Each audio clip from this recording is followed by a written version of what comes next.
Mamlakatimizda so'nggi yillarda keksa avlodni ijtimoiy qo'llab-quvvatlab, sog'lomlashtirish, bo'sh vaqtlarni mazmunli o'tkazib, ijtimoiy hayotdagi faolliklarni oshirishga alohida e'tibor qaratilyapti. Prezidentimizning keksa avlod vakillarini har tomonlama qo'llab-quvvatlash hamda ularning ijtimoiy faolligini oshirishga doir qo'shimcha chora-tadbirlar to'g'risidagi qarori bu boradagi ishlar samaradorligini oshirish va keksa avlod vakillarining boy hayotiy tajribasidan oqilona foydalanishda muhim omil bo'lmoqda. Mazkur qaror ijrosi doirasida Farg'ona viloyatida ham bir nuroniy 10 yoshga mas'ul tamoyiliga muvofiq yoshlar har bir mahalladagi hayotiy tajribaga ega, zamonaviy fikrlaydigan faol nuroniylarga, shuningdek muammoli oilalarning har biriga keksalar maslahati guruhlarining bir nafardan a'zosi biriktirilgan. Bu ishlar profilaktik hisobda turgan yoshlarni sog'lom hayotga qaytarish, notinch oilalarni yarashtirish va ajrimlarning oldini olishda o'zining samarasini beryapti. Viloyatimizning turli shahar va tumanlaridan kelgan 100 dan ziyod katta hayot tajribasiga ega otaxonlar Respublika Nuroniy jamg'armasi tashabbusi bilan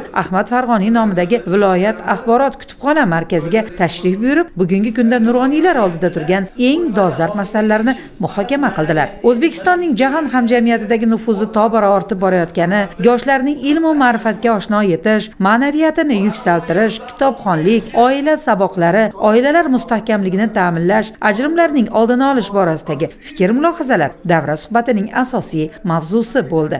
Prezidentimizni Parijga borishi meni ancha o'ylantirdi. Men yaqin o'rtada bunaqa tantanali kutib olishni hech ko'rmaganman televizorda. Men tarixchi bilan shuning uchun o'ylandim. Fransuzlar xalqaro maydonda eng ilmli xalq. Hozirgi xalqaro maydonda ham Fransiya buyuk davlatlardan biri. Fransuzlar o'zbeklarni ilgaridan tarixdan bilgan. Masalan, ko'p odam biladi. Parijda Temurni byusti bor. Bundan tashqari san'atimizni ham yaxshi biladi. Parijda doirachi usta olim Komilovni barmoqlaridan nusxa olingan. Prezidentimiz borganda ana shu o'zbeklarning boshlig'i kelganligini ular yurak-yuragidan his qildi. Bunaqa juda ko'tarinkilik bilan, bunaqa juda katta hurmatni men hozir aytdim, ko'rmaganman hech.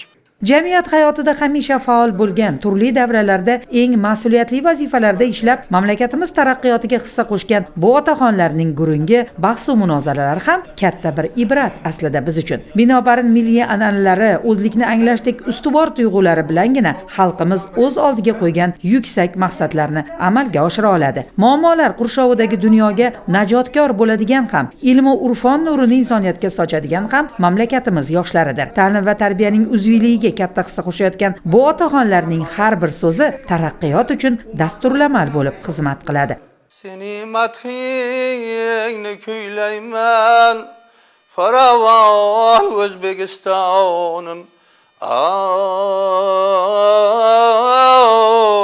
Farovon O'zbekistonim. Qarang, ona allasida beg'ubor emasmi?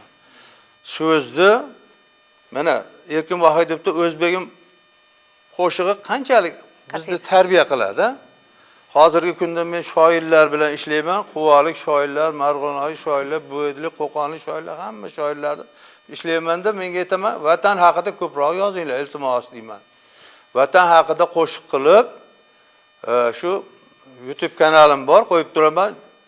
Sizlarga o'xshagan katta otaxonlar rahmat otangga deydi, faxrlanib ketaman.